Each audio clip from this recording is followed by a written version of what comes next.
Style is the answer. I'm winning too well. I'm scared by the incompetence of these clowns.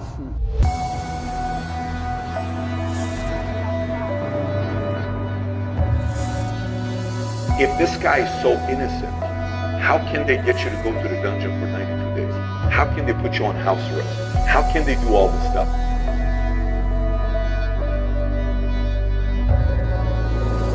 They could do this to you. They could do this to anyone. They could do it to you or me or any man watching this. Any man watching this. I wake up instinctually at 5 a.m. because that's when they raid your house. I wake up at like 4:59. I just fucking shoot up.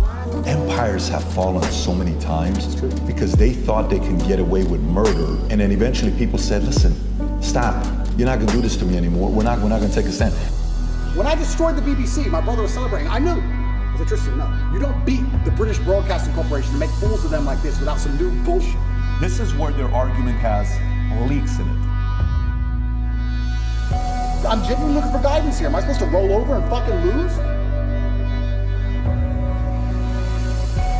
You sincerely don't know what the right thing is. I sincerely have decided that the best thing I can do is stay true to my faith and stay true to God and tell the truth and fight.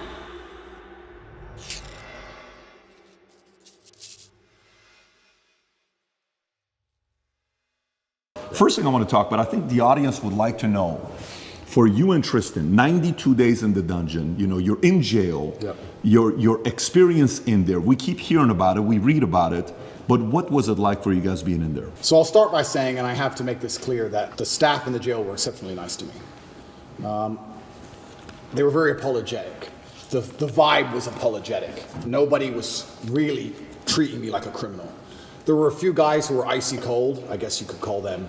They like to think of themselves as professional, but they were just inhuman.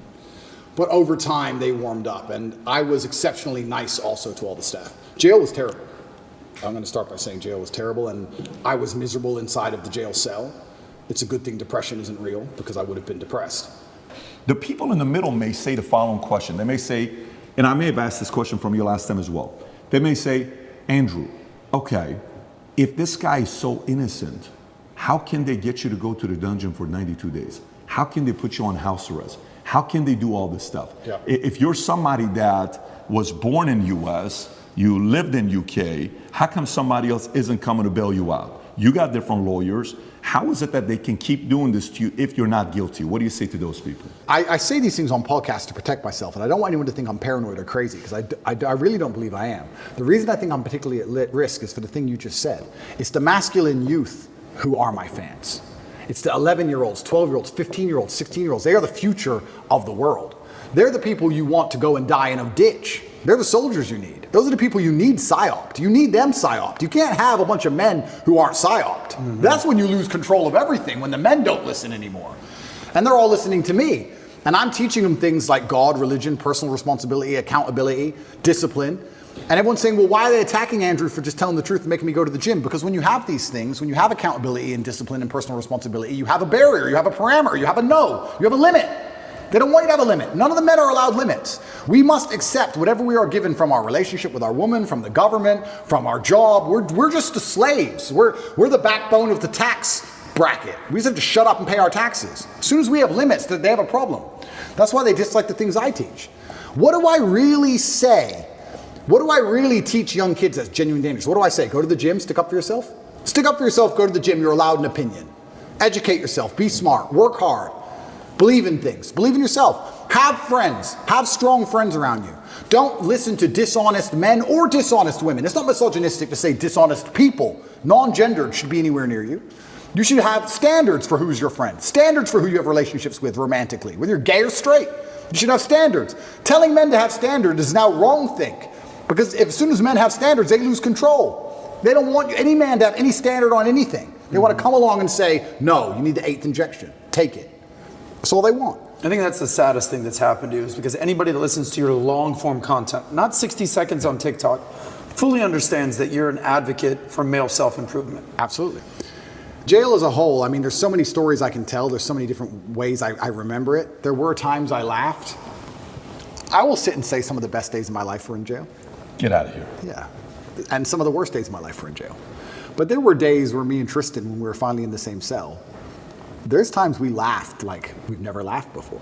I'll sit and admit that's absolutely not really true. I feel like if you're going to be the kind of person who strives for an exceptional life, which is what I am, I think I'd be a coward if I said I want an exceptional life, but I only want it to be exceptional in a good way. I don't think that's genuine. I want an exceptional life. And exceptional means away from the norm. And away from the norm means flying your Bugatti on a jet to Dubai and taking your own plane to meet it there. And it also means a Romanian dungeon with cockroaches on New Year's Eve. They're both exceptional experiences. And the times I was with my brother and it was just him and I, we truly had some genuine days where we laughed like we always laugh. Me and him laugh and have fun on a private jet, and we laughed and had fun in a Romanian prison cell because that's just who we are. And I also have to give my brother some credit while we're here. I would like to state that I absolutely, genuinely believe I have the best brother in the world.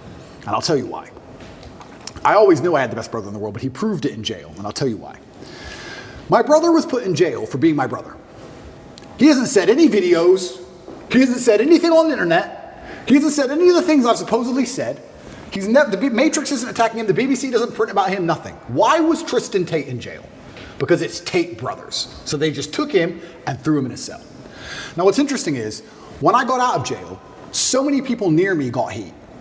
Old business partners got heat with the tax. They got hit with like tax paperwork, and they were calling everyone who's ever known me, and ex-girlfriends got heat, and all these people got heat. And some people complained, some people didn't. But some people were like, oh, since you've been in jail, it's been so stressful for me. The media's outside my house. I'm like, stressful for you? I was in jail. What do you want me to do? And people were complaining at me. And as these people started to complain, I sat there, I said to Tristan, you got thrown in jail purely for being my brother. And never for a fraction of a second did you even moan. Not even for a fraction of a second did he say, oh, they only put me here because of you. Why am I here? I'm innocent. This has nothing to do with me. Nothing. In fact, he said the absolute opposite. He said, I am so glad I went to jail with you. I would be furious if they sent you here by yourself. If they're going to lock you up, they better lock me up. And there was a time, about 2 months in, because there's less media pressure on Tristan, they were talking about releasing Tristan first. And he was saying, no, I won't leave without Andrew. Going down with the ship. I won't leave unless my brother leaves. Wow. I won't leave. And he was telling the guards, I won't leave. Keep me here. I'm not leaving. And they said, the judge says you have to leave, you have to leave. He goes, then I will stand outside the gate. I will sleep outside. I ain't leaving this jail. And our lawyer said, well, we can make an appeal to just release you because there's less media scrutiny around you. And Tristan's like, no, Andrew's in jail, I'm in jail. Refused to leave. He was adamant he had to stay. That's a brother for me. And it was the same for me. I said to Tristan, if they came into me and said, Andrew, go home, I'd be like, no way. I bet if you're in a place where you're in jail, you're forced to think. You're forced to, Andrew, you don't have the phone, you don't have the computer, there is no emergency podcast. Yeah. Go away and think. You're sitting there, you're like, okay, family, kids, you know, what it's really all about. Yeah. Those decisions, when you think about your kids, does it influence you to say, oh, what are you doing this? You know, why are you going through all this stuff? Maybe you got to make some changes in your lifestyle. Yeah. And if yes, in what areas? Yeah. Or does it say, no, double down even more because I'm fighting for them? Yeah, the thoughts in jail are very pervasive. And it's also a long time, maybe never, in the outside world where I had a thought in my head for weeks and weeks and weeks and weeks. You just satisfy the problem. You fix the issue in the real world. In jail, you can't do that. So yeah, family and kids, and those are the positive things that you do think about. But it's difficult because I think of children, I think of legacy. And then if you're going to think of your legacy via your children, you have to think of your legacy via your actions. And then you have to sit and by extension go, well, truly, truly on my deathbed, truly, will I be happier if I gave up or if I continue to tell the truth? I'm scared of the regret of thinking, you know what, I was the most famous man in the world and every man on earth was listening to me and I was really making a difference, but I got scared. I don't think I can live with that. I don't think I can live as a coward. I'd feel like a pussy. I just feel like a wimp. And sometimes inside of men, that's all it takes for us to do the most stupid things there is. The idea of feeling like a coward. A man will run into a burning building to not be a coward. If the firefighter, they go, there's children in there, and the whole building's on fire. It's like, well, I can't be a coward. Oh, fuck it. And you'll risk your life. It's something that's built inside of us, honor and pride. It's something that should be. It's what they're trying to take away from us. But it's what used to be built inside of men. And I just feel like I can't give up. I know what I'm doing is good. I know what I'm teaching is good. I know that people don't like it, but I know I'm not teaching anything that's bad. And yeah, I want my children to be happy, but I have daughters too. And how do you make sure that your daughters are secure and have a good future? Well, I think you do that by building good men. How else do you do it? My daughter is mine now, but she won't be mine forever. She's going to marry somebody. I like the idea of her marrying a good man with honor and principle, a man like me. I don't want to marry some idiot. So they call me a misogynist and I'm anti-woman. I'm pro-woman. The best way you can improve the lives of women is make men, better at being men. Because when a man is a good man, he's good for all of society, including women. He's good for everyone around him when he's good at being a man. So I feel like I'm helping them as well by extension. And it's difficult. And yeah, I can't say with honesty that I strongly considered giving up. It never crossed my mind. It was there for a second, do I need to do this? And after like half a second, it was like, yeah, I do. I don't know why. I can't. It doesn't make logical sense. So kids didn't influence it one way or another? Kids made me want to do it more. Kids made you want to do it more? Kids made me want to do it more. Got it. I look up to my father as a hero, and I would hate for my sons to look up at me and not see me as a hero. Once again, brother, really enjoyed this. Thank you. Thank you. Thank you, Andrew. Thank you.